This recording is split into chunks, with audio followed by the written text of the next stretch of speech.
On est en direct ici du port de Gênes avec Francesca Albanese. Pourquoi c'était important pour toi de venir ici pendant cette journée de grève et que représente pour toi la mobilisation des dockers de Gênes et des dockers en Italie? Alors, tout d'abord, bonjour à toutes et tous.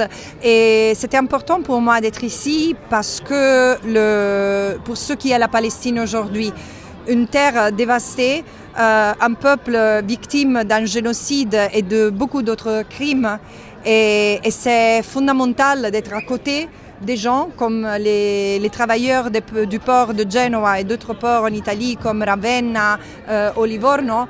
Parce que c'est seulement avec l'action des citoyens et citoyennes responsables si on peut trouver l'espoir d'arrêter le système qui est encore en train de profiter de l'anéantissement du peuple palestinien. On ne peut pas le permettre. On est le 2025 et ça doit être le dernier génocide qu'on permet de commettre et le dernier crime qu'on permet de commettre contre le peuple palestinien. C'est pour ça que je suis là.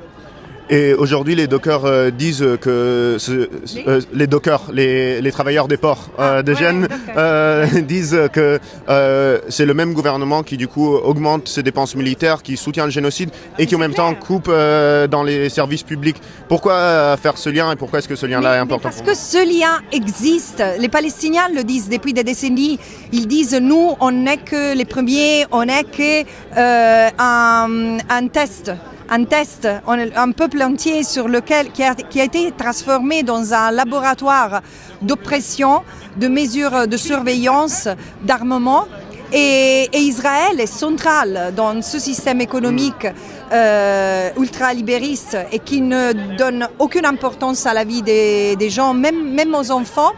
C'est important de voir les liens. Les liens sont là et nous tous et toutes devons les voir et les faire expliquer aux autres afin qu'on trouve la force et la capacité de dire « Eh non, basta, ça suffit ». Plus en Italie on dit « più diritti e meno profitti », moins de profits et plus de droits. Et du coup, depuis plusieurs semaines maintenant, quasiment tous les gouvernements occidentaux nous vendent le plan Trump, la résolution qui vient de passer à l'ONU. Vous êtes rapportrice spéciale pour les droits des Palestiniens à l'ONU. Comment est-ce que vous voyez cette résolution et ce soi-disant cessez-le-feu? Moi, je me suis exprimée publiquement et de façon officielle sur cette résolution. Bien sûr, c'est une étape importante que le Conseil de sécurité se réunisse et pas à l'unanimité mais avec un grand consensus. Le problème est qu'ils se sont mis d'accord sur les choses mauvaises. Il n'y a pas la reconnaissance du droit international, il y a la violation du droit international, du droit à l'autodétermination, du droit des Palestiniens à se protéger contre